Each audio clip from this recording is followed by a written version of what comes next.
الحمد لله رب العالمين والصلاة والسلام على رسوله الكريم ومن استنى بسنته إلى يوم الدين. رب اشرح لي صدري ويسر لي أمري واحلل عقدة من لساني يفقه قولي. اللهم ثبت عند الموت بلا إله إلا الله آمين يا رب العالمين. السلام عليكم ورحمة الله وبركاته. Well, what are we trying to understand in this presentation? We're trying to understand how Islamic law and especially the schools of Islamic thought, the different madhabs, okay, the Hanafi, Shafi'i, Hanbali, and other madhabs, where did they come from? What stages of development did they go through? Okay, what was the differences between them? Why these differences occurred? Okay, where are we today? What are the lessons that we need to learn from this history of Islamic law evolution? Okay, so this is the overall kind of picture. And we have discussed the different stages thus far. The first stage was the time of Wahi, the time of revelation. This is the time and Sunnah, right? The Prophet is living. Whenever there is a new issue, you just go to the Sallallahu Alaihi Wasallam and he will tell you the guidance based on Allah's revelation. So that's the foundation stage. Then came the next stage, which was the stage of the Khulafa Rashidun, the four righteous caliphs. Who are the four righteous? 30 years, about 30 years of their rule after the Prophet ﷺ's death. In this stage, new issues came up. How did the Sahaba resolve those new issues? So of course, Quran. First go to the Quran. Second, you would go to the Sunnah. But third, if Sunnah is not giving you an answer, the Quran has no direct answers, then the Sahaba would go to a third source, and that was called Ijma. Ijma, which means consensus of scholars. So scholarly Sahaba, they had a committee. Whenever a new issue would come, this committee would discuss this issue. This was basically of Sahaba, right? So this committee would then make decision, and obviously the Khalifa would have the last word. If it's the time of Abu Bakr as-Siddiq, then after discussion, after making shura, whatever Abu Bakr says, whatever opinion he chooses, he will go with, everyone go with that.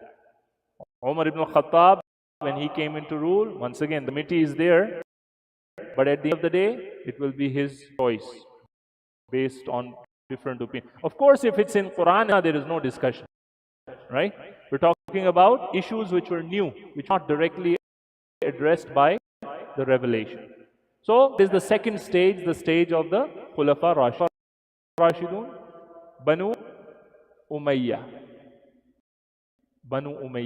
dynasty, okay, which was started with Muawiyah radiyallahu anhu. Muawiyah radiyallahu anhu, and then his son, and then his son. So now a dynasty begins. It's no longer a khilafah. In khilafah system, you don't have like a dynastic rule where the father dies and then the son becomes, and then the son dies. It's not like a kingdom. Khilafah is based on merit, choosing the best person to be leading. But now Banu Umayyah dynasty began, okay, after Muawiyah radiyallahu anhu. So now a source of Islamic law was added, and that was after, because now the Ummah had spread far and wide. Scholars from the east did not have access to the scholars in the west. Muslim empire was very large by that time, right? So what would happen is the local scholars obviously would try to come, and they had students, and these groups started following the opinion of that scholar. And we said around this time, two schools of thought emerged, which later on developed into many schools. Two primary schools of thought emerged in the 100 years after the Khulafa Rashidun, in the time of the Banu Umayyah. One was the Ahlul Hadith school, which was in Medina, Makkah, Hijaz area. Ahlul Hadith school. Okay. The other was the Ahlul Ra'i school, which was in Iraq. So now these two major schools of thought are developing together, parallel. Medina, Makkah, Hijaz area, they are Ahlul Hadith, meaning they don't like to get into opinion. They like opinion. They want to stick to the Quran and Hadith. They have Damascus in all these areas. So there is relative peace in Makkah, Medina. Religion is very poor over here. Okay. On the other end, Iraq, all the politics is going on. Okay, that's where the capital was moved in the time of radiallahu anhu. Okay, that is where there is extremist groups. That is where there is the Sunni Shia split really playing, a big role. That is where people are lying about hadith. So the scholars of that region, they said, instead of relying on the hadith narrations which we have, which they did have, but they did not have the authentication of the hadith yet. Right? Like today we know each hadith. Scholars of Iraq, they said, let's rely most on opinion. Okay? Yes, Quran and hadith, whatever is there, but we cannot trust a lot of hadiths because of all these problems that are going on. So they gave preference to Ra'i, or opinion. Okay? So two schools in parallel emerge in the Muslim world, Ahlul Hadith school and Ahlul Ra'i. So that is the third stage. Then we are talking about the fourth stage. Fourth stage is the next 200 years of the Abbasid era. Okay? Time of the Banu Abbas. After Banu Umayyah, which dynasty came? Two different times. The first 100 years of Banu Abbas, this is the time of the major Imams. The major Imams like Imam Malik, Imam Abu Hanifa, Imam Shafi'i, Imam Ahmad ibn Hanbal, okay? Imam Auza'i, there's others, Imam Layth. There's many ulama at that time who have their own schools of thought. Okay? Now we only have 4 left, and we will discuss what happened to all those other madhabs, all those schools of thought. We're going to discuss that later. But at that time, there were hundreds of schools, literally. It was not just the 4 that we know. There's 100 Imams and hundreds of schools of thought, and they had followers, and they have their own opinions on different matters, and so on. That is the age of the major Imams. This age was marked by tolerance. The other Imams also have knowledge. Okay? There is mutual respect, there is travel. Imams are traveling to each other, learning from each other. So this is kind of like the golden age. The age of the major Imam was the golden age of the Islamic fiqh. Okay, or legal schools of thought. Then this was followed by the next 100 years, which is the time of the. These are students of those major Imams, or students of the students of those majors. So this is like the second or third generation after those Imams. This period is marked by few things. One of them, the compilation of fiqh. This is the first time now fiqh books started coming out. Okay? Before this, it was just those schools of thought within them, writing from the scholar to the students, right? Now fiqh books started emerging even for the common people. So the common person can learn what is Hanafi fiqh. The common person can learn what is Shafi'i fiqh. Okay? Compilation of fiqh books. Lots and lots of fiqh books started going around in the Muslim world in the age of the minor. Owner of a land, as part of the court system, would have scholars of different schools of thought, and he would give them a topic. And what do both sides have to do? Debate with each other. So the Hanafi scholars have to debate with the Maliki scholars. The Shafi'i scholars have to debate with the Hanbali scholars, or whatever, right? So after some time, all the issues are gone. So now you try to make up issues. What if? Just like kids, little kids, they ask a lot of questions, right? They say, what if this happens? What if that happens, right? So that's what the Muslims started doing of that time. In order to say, what is the ruling of Shafi'i fiqh on this issue? And so a Hanafi Shafi'i scholar would come in the court, they would debate, try to outdo each other. At the end, one would win. The one who would win would be given gold, silver, a lot of money from the king, from the Khalifa, from the governor, and he will be hailed, my school of thought won. And the other one who would not win, it becomes what? Personal. Now it becomes competition. Now this fiqh is no longer to know the truth, but it is to prove we are right and you are wrong. Okay, so now this is court debates which begin in the second 100 years of the Abbasid era, and that is in the age of the minor Imams. Another thing which happened in this time was the compilation of hadith. This is now the time of Imam Bukhari, Imam Muslim, all these great hadith scholars who are trapped. This hadith is good, this hadith is weak, this hadith is hasan, this hadith is da'if, and all those different categorizations of hadith. So there is some good also going on in this time of the minor Imams. Any questions before I move on? This is like a quick summary of where we are right now, because maybe some of you have not attended previous sessions. By the way, all these sessions are on YouTube. If you have missed any of the previous one, go to the Masjid YouTube channel and you'll find them there. Okay, today what are we talking about? Today we are talking about the sources of Islamic law by this time. So what are the four so far up until this point? You have Quran, Sunnah, Ijma, and Ijtihad or Qiyas. Okay, most scholars. So let's look at the development of the sources now. Quran will always be number one.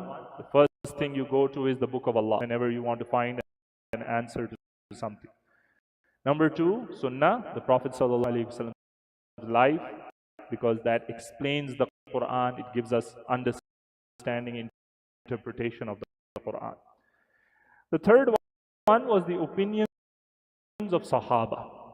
So this has to go back to Ijma of the Sahaba, because their opinions were also ruling. See, so their rulings also became part of the sources of Islamic law. This is like, in the Supreme Court, one of the things they follow is what?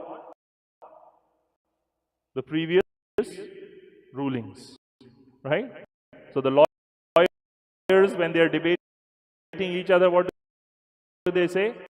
1953, the Supreme Court ruled on this issue.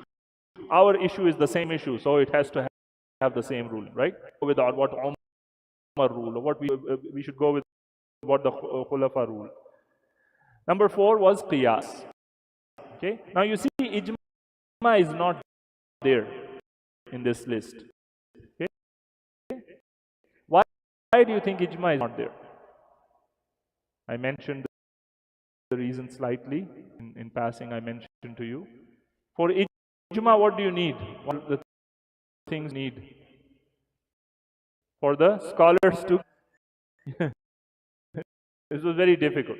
Most of the times, the scholars would get together on Hajj.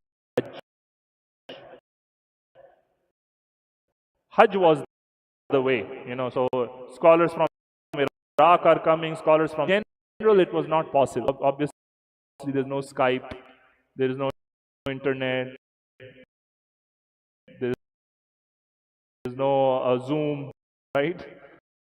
So they did not have the facilities that we have today to make that kind of a conference. Now, another one is added in this time period, and that is called istihsan or. Okay, so these are two that are added in the time of the minor imams. These did not exist formally earlier times. Okay, so let's look at these.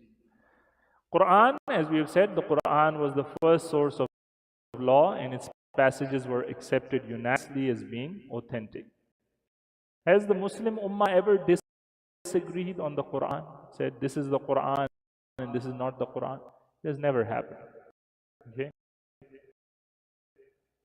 Because from the Prophet sallallahu alaihi wasallam, his focus was always the preservation of the Quran. That's why the Prophet didn't focus too much on hadith preservation.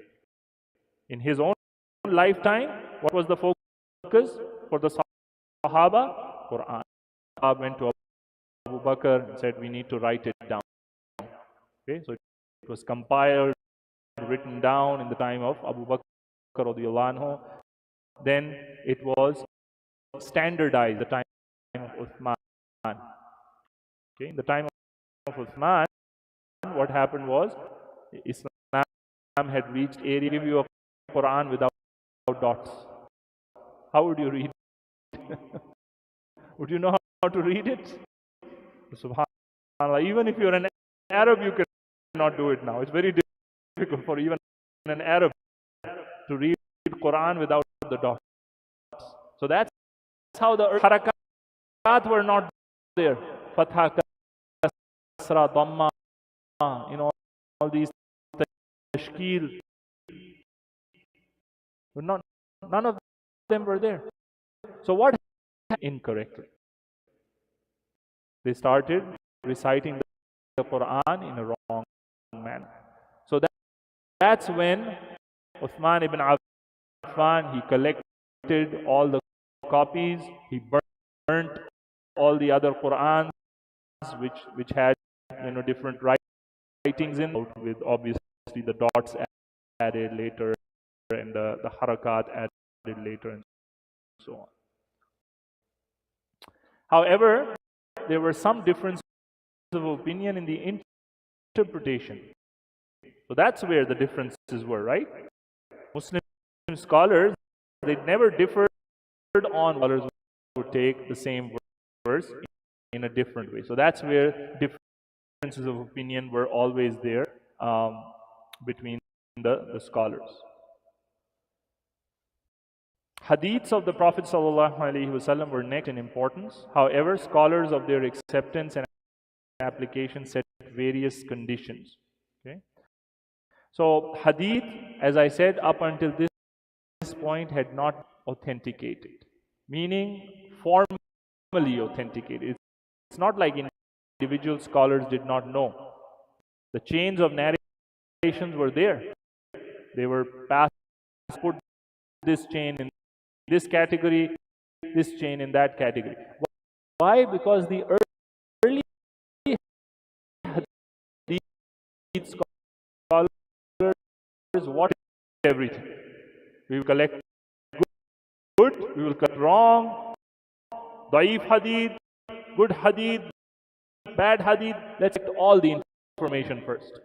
So the earlier scholars of hadith, their focus was collection of hadith. Now the later scholars, now they can sort it. Say, okay, this hadith should go here. Either as a group or individually was considered the third most important source of law.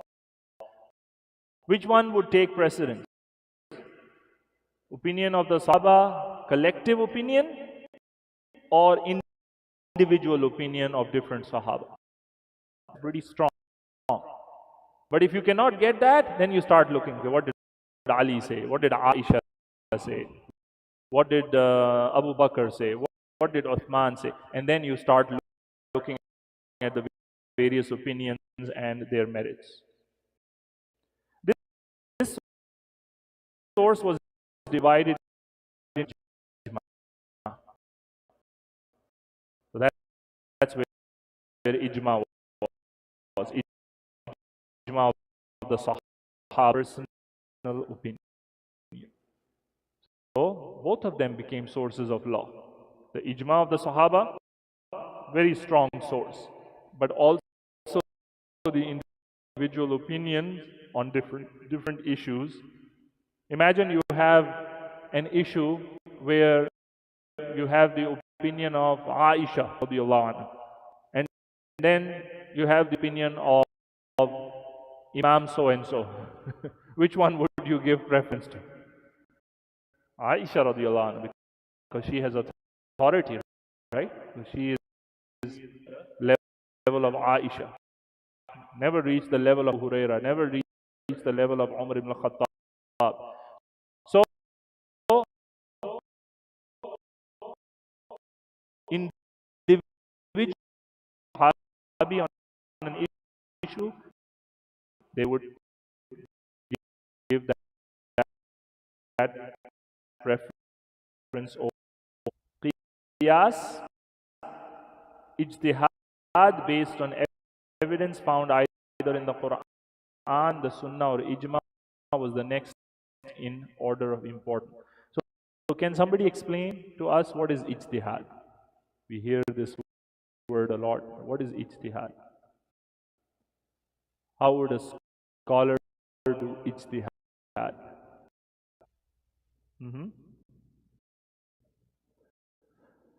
So they research the subject matter, and then what? What do they do?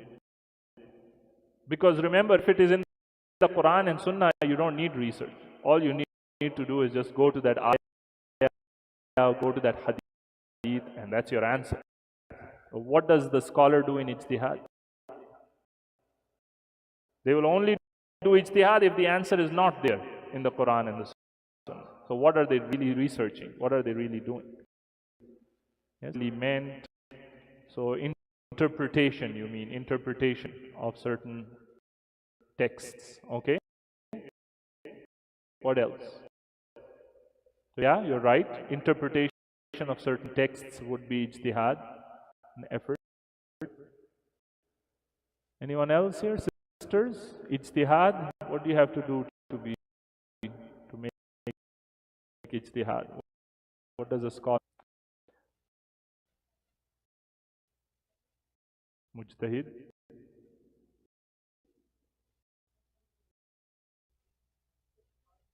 Hardworking, yeah. Somebody who's researching, struggling, making effort. It's like a jihad. What are they really doing? If it's the answer is not in the Quran, it's not in the Sunnah, then what are they really doing? What is ijtihad? What is the effort? What's the research about? Yeah. So that is similar to what he said, like interpretation of the verse. Okay, that's fine. That's one part of it. But then that is the third source. We said this is a source by itself. That was another source, the opinions of the Sahaba, the Quran, the Sunnah. Yes, Omar?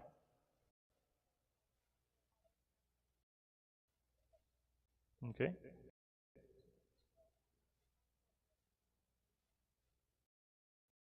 Okay, so helping, like asking people knowledge, you mean? Asking other scholars? Okay. Yes?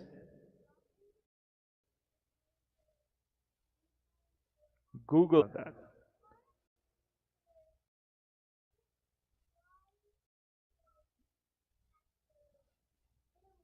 Their family, yeah. That's a good idea. Do you ask your family members when you... Sometimes. Other times you take things in your own hands?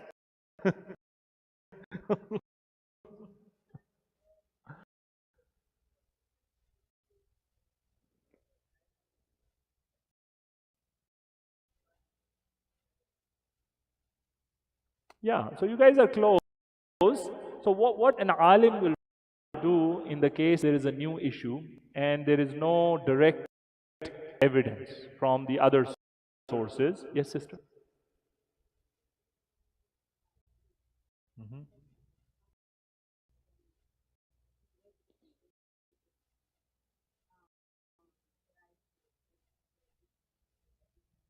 So that one would be categorization of hadith. That wouldn't be ijtihad. Ijtihad has to do with an alim's own effort to the right answer. Yes.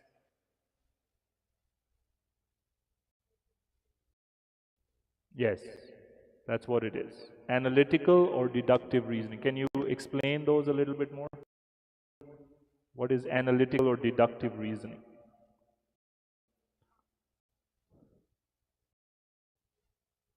Hmm. Yes. So that's a very good example. It is so that ijtihad, the process of ijtihad could include tools like qiyas. Qiyas would be to compare your new issue, which is not addressed in the Quran and the Sunnah, with an issue which is addressed in the Quran and the Sunnah. And saying these two issues are similar. And so, whatever the ruling was for issue A should also be ruling for issue B, because they are similar, right? There you go. Yeah. So, for example, in Islam, drugs, are they halal or haram? Haram, right? Drug, inflict harm on your body or whatever, they are haram. Now, is there any direct ayah in the Quran or Sunnah about drugs, drug abuse? No. There's no direct hadith or direct ayah in the Quran which talks about drug abuse. Then why is it haram? Why did scholars say it is haram? Hmm. Yes. Yes. Yes. Go ahead. Go ahead.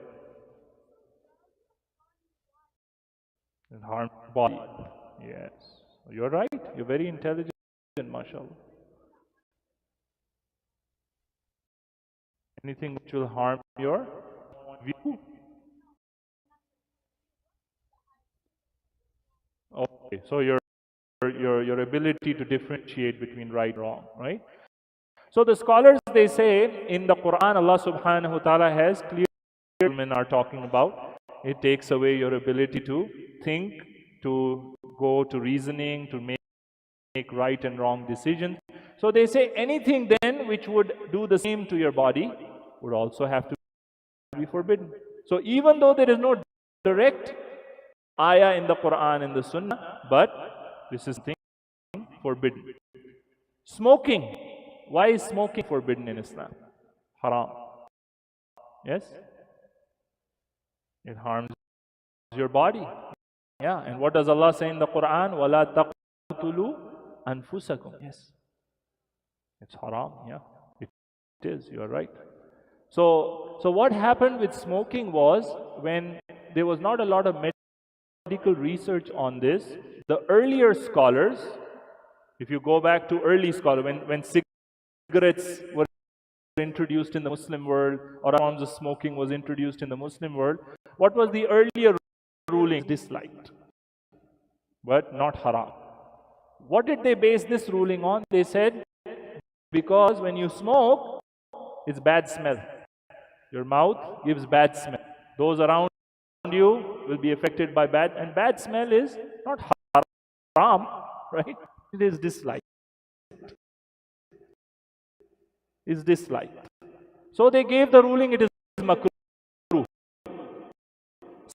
Some people even today not haram, is makruh. But if you look at the current scholars, ulama around across the Muslim world, when the research came out that smoking causes cancers, smoking can cause illnesses, smoking can have health consequences. When this new research came out, they changed their ruling. They said, no, true anymore. Haram. Haram change with time. When new information comes, the scholars they will re-evaluate. So this is the process of ijtihad. Ijtihad would be to look at the evidences which are there in the Quran and the Sunnah and see if there is any link, not a direct link, indirectly, right? Because if it was direct, then you don't need to do research, you just go and follow it. But you see if whatever is there, can we apply it? Another tool is comparisons with old situations and on. So this would be ijtihad. Any questions on that? The method of reasoning used was a form of analogical deduction called qiyas. Okay, I already gave you the example. So, for example, the prohibition of marijuana is based on the Prophet's statement, every intoxicant is khamr and every form of khamr is haram.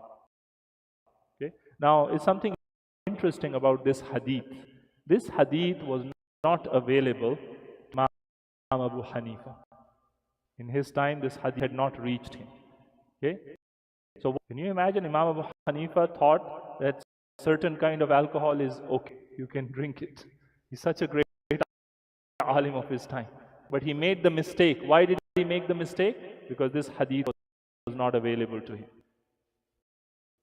The Quran says what? Khamr. Right? The word used in the Quran is khamr. So what is khamr? Khamr is a specific kind of alcohol which is out of grapes or dates, the date fruit. Right? So Imam Abu Hanifa said other alcohols are okay. Because only says what? Grapes or apple or whatever. They are all intoxicants and they are all considered to be khamr. That is why when we look at terms in Islam, there could be an Arabic language meaning and then there could be Shari'i meaning, Islamic meaning. So the word khamr in Arabic language means what? Means a very specific kind of alcohol. Alcohol which comes from dates. That would be khamr. Other kinds of alcohol, according to Arabic language, are not khamr. Okay? But in Islam, how do we understand the word specific kind of alcohol? This also shows how the early scholars, they were handicapped. They didn't have all the hadiths available. Okay? And the later scholars, they had more. Muhammad, he changed his ruling. He said, my alim, he gave this ruling, but it was wrong because now the hadith had reached him by this time. Since marijuana has an intoxicating effect, it can be classified as khamr, and thus we haven't said this before. Istihsan. Istihsan, which is translated as legal preference. This principle involves the preference of an opinion based on a circumstantial need over an opinion in Sunnah which is similar to our situation, right? Looks similar, both situations look similar. So qiyas would say, okay, whatever the ruling was there, we're going to follow the same ruling here. But istihsan is the opposite. Istihsan would say, even though they look similar, okay, but we are going to follow different ruling for the new issue. Because this new issue, if we use that same rule from the from the original text, it is going to cause some harm to the community, to the people. So we cannot use that original ruling in this case. We have to go with what is better for society, what is better for people. Okay? So let's look at this. This principle referred to by various names, they just called it different. One school of thought would call it istihsan, the other would call it istislah, but at the end of it, it is public benefit. Okay? Ruling which will benefit the public. An application of istihsan is seen in the contract for the manufacture and sale of an item. Okay? When you manufacture something, not do so until he has it in his own possession. What's the ruling for food items? Let's say you grow grapes, okay, or you have apples. What? Oh, look at the tree over there, brother. This is my tree, and all the apples are my apples. So give me the money. Let's have a deal. Do not do that until you pluck them, you have packaged them, ready to sell them. You're not allowed to sell. This is the basic ruling for products, okay? For food products, right? This is reported by Imam Malik in Al-Muwatta. That's the basic ruling. Can you do a contract of an item which doesn't even exist? You don't even have it with you, and you are selling it to somebody. Are you allowed to do that? No. That's the basic ruling. So that is based on the Prophet ﷺ. Need for such contracts is obvious. The ruling by qiyas was dropped, and the contracts were allowed based on the principle of reference. So even though there is a hadith about stationery, let's say I have a stationery shop. Can I sell you pencils? And I don't even have pencils yet with me in my warehouse. According to this hadith, I cannot, right? But comparison with food items which the Prophet prohibited in that time, then it would cause great harm. Because what is happening around the world? I am selling you, getting the money, getting the stuff, selling you, it's like rotation is going on. Right? There's a rotation going on. Okay, let's listen to the adhan. Allah, Allah,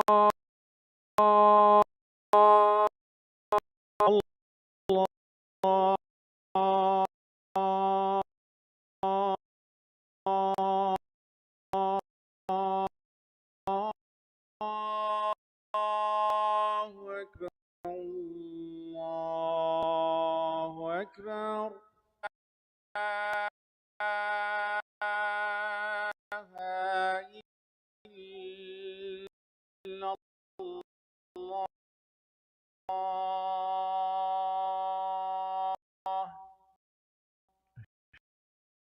أشهد أن لا إله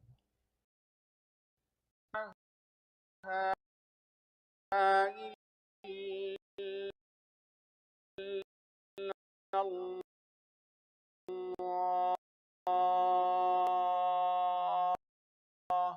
أشهد أن لا إله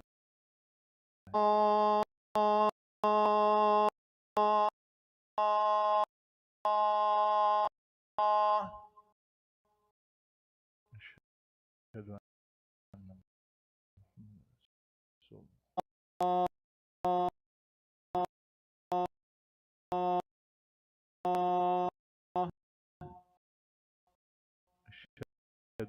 أن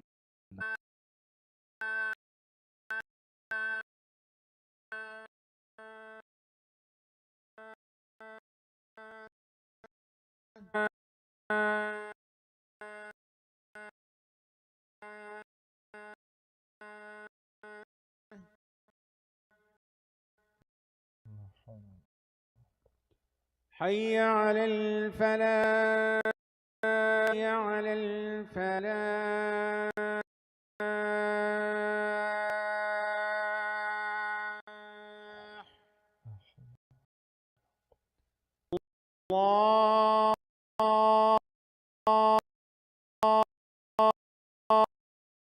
الله أكبر، الله أكبر، الله أكبر الله لا إله لا إله إلا الله. اللهم رب هذه الدعوة التامة والصلاة القائمة آت محمدا الوسيلة والفضيلة والدرجة الرفيعة وابعثه مقاما محمودا الذي وعدته وارزقنا شفاعته يوم القيامة إنك لا fit is given precedence over qiyas. Okay, qiyas tells you to go in one direction, but public benefit tells you that direction is not good because that will harm the people, it will make life difficult for the people. So the scholars, they lean towards public benefit in that case. Even though their analogical reasoning, their deduction is telling them you should do the opposite. Okay?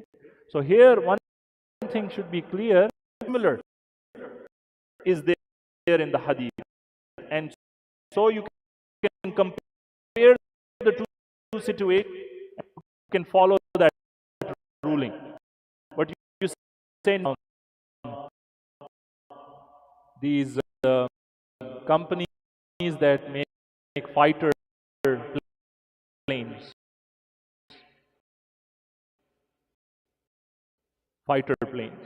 you know, can you imagine scenes or whatever? I want 12 of them for my Air Force or whatever. Do you think the company has their 12 ready for them and say, look at these? No. They will first do a deal with you. Okay, you make the payment. And now we will make those for you. Because these are $1 million, millions of dollars of planes. They cannot just invest millions of dollars, put them on display here, and maybe nobody is going to take it. So it's made order.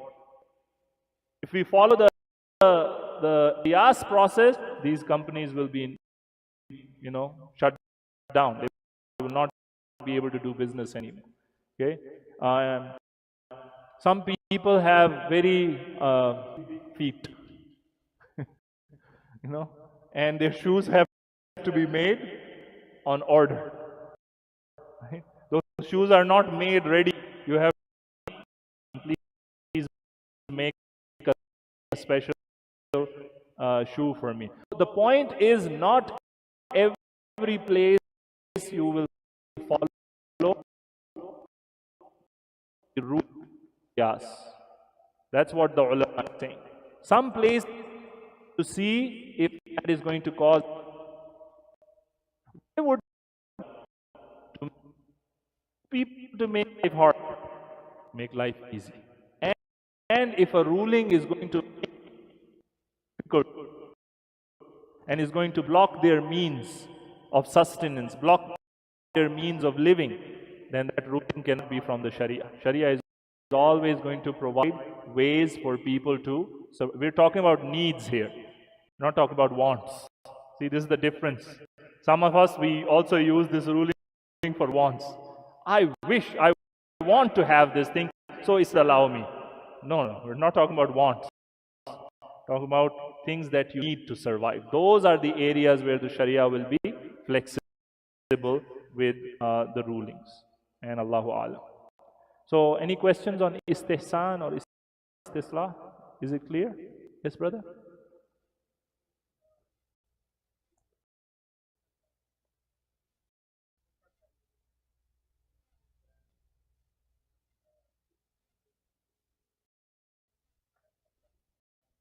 Mm.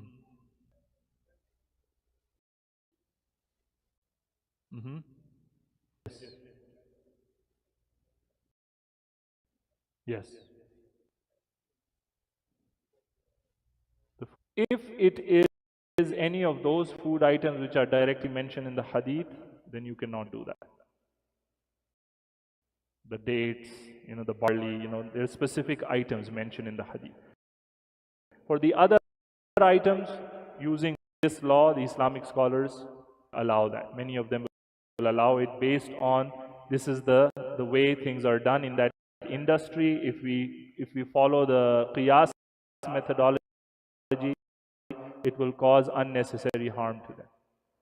I'm coming to you, brother. Oh, I'm sorry.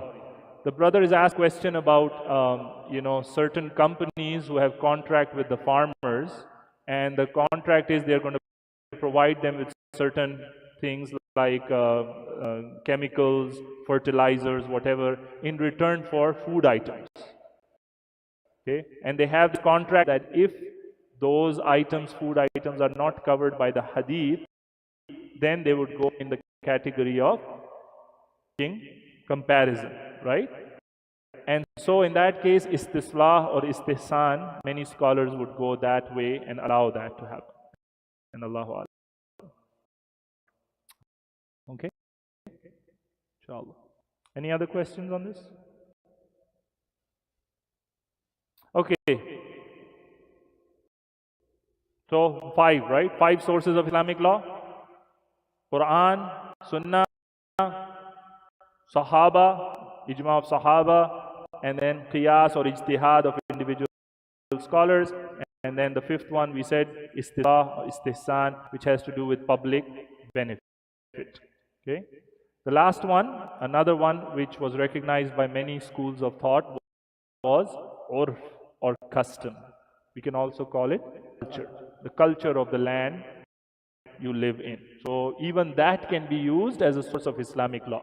Not number one. Then the Islamic scholar will say, okay, now let's see what is the culture of this place, and we can go according to that, as long as it does not contradict the earlier ones. Local customs were accepted as a source of law in a given region, as long as they did not contradict any of the principles of Islam. For example, local marriage customs concerning dowry payment.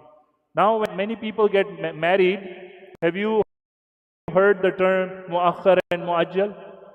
Meher, part of it now, part of... Is this from the Sunnah? Did the Prophet have mu'akhar and mu'ajjal in the meher? No, there was no concept of mu'akhar and mu'ajjal. Meher was meher, you have to pay your wife that meher, right?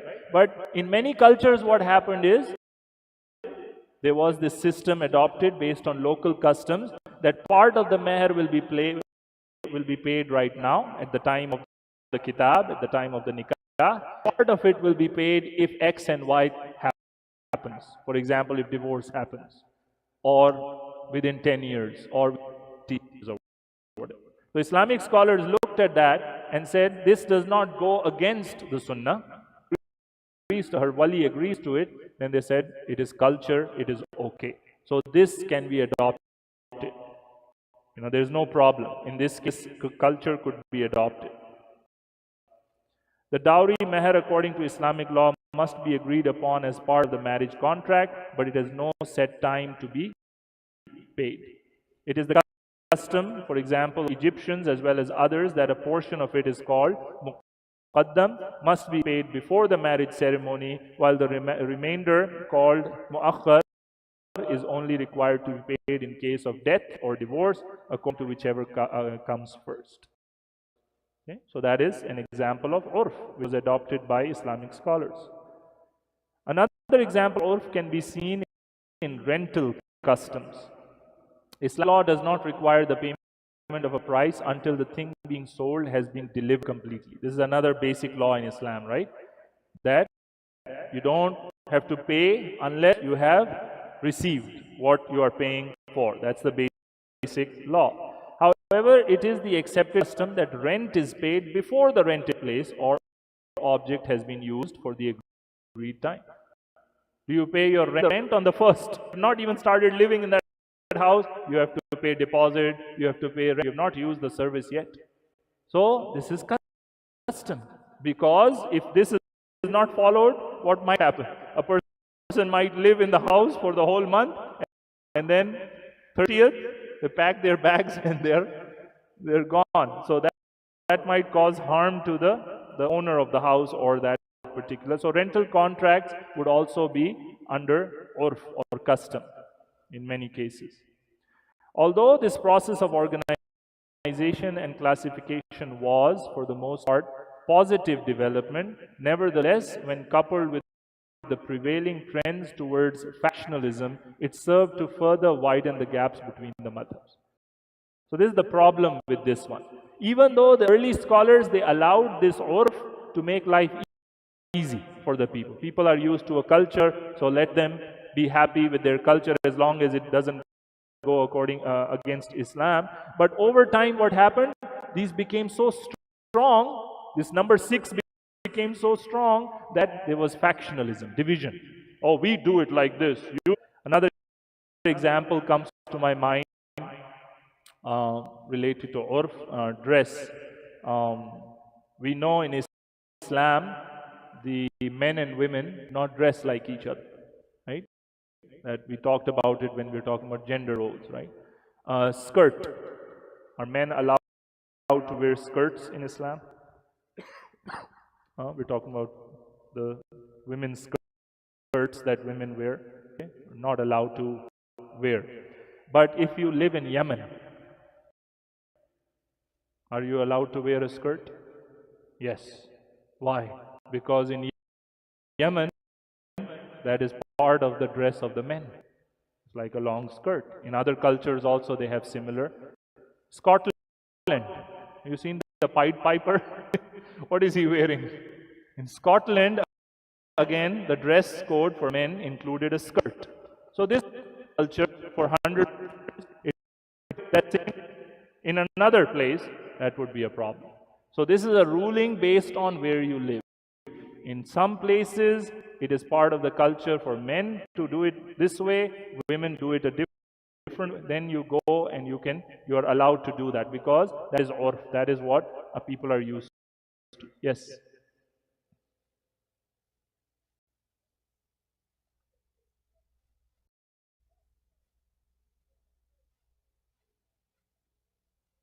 Okay, so you tell me when I come to your place, is this acceptable or not? I'll follow it's acceptable?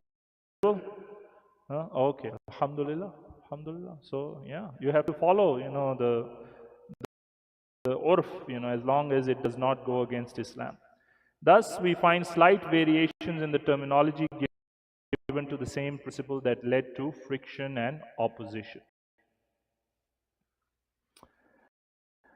The Maliki madhab considered the Hanafi principle of istihsan unacceptable, yet applied the same principle under the name masalih mursala. So you see, this is the problem.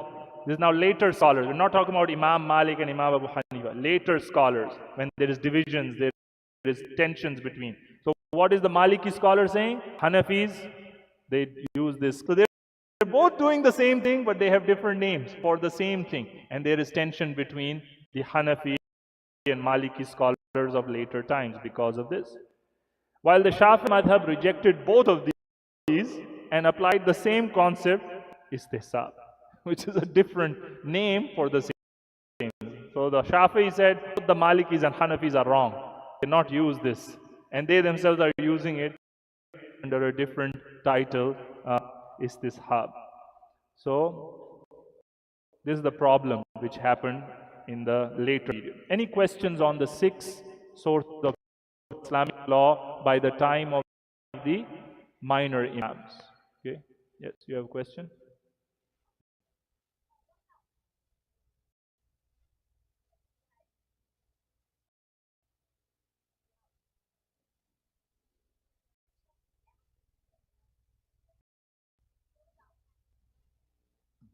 Like shipping online? Yeah, inshallah, that's fine. That's what I said. That's why this concept is there, to make life easy. Otherwise, it would become very difficult. You'll say, Amazon I haven't received my box. Until I receive it in my house, I'm not going to pay you. Right? Then Amazon is not going to send you anything from there on. So, this is how the systems in other questions or comments. Yes.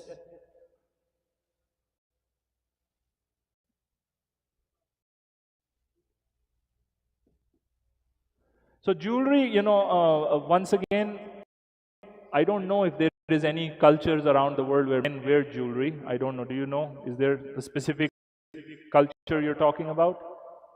I mean, gold is forbidden no matter what for men, right? Whether it's because that would then go against the earlier sources, Quran and Sunnah. But if in a culture men wear certain kind of jewelry, which I don't know, I've not seen too much of cultures where this is common, then there might be room for it. Allahu Alam. Okay.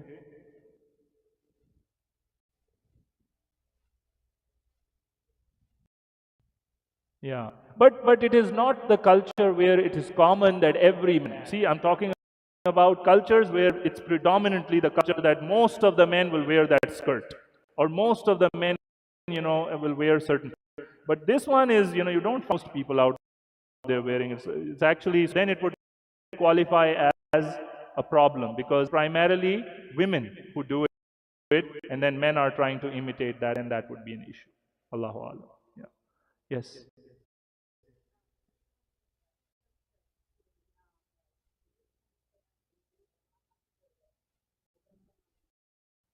Yes.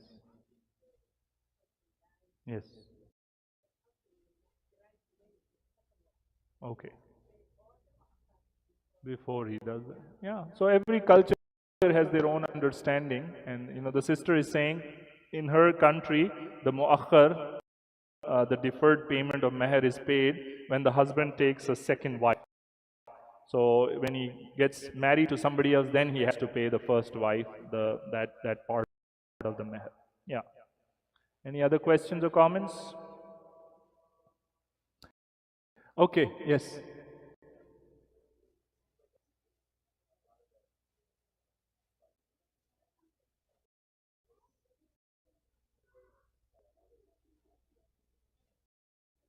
No, no. Question Brother Tariq is asking, do we think that most Imams agree in our time on different issues? The answer is no. That's why we have so many different opinions, so many divisions, so many fatwas, so many schools of thought, every country, and then there is masalik, and there is madahib, and there is all kinds of divisions in the ummah. So this is a problem which we are facing, and we're going to come to that. See, we haven't finished this yet. This is still, now starting the decline.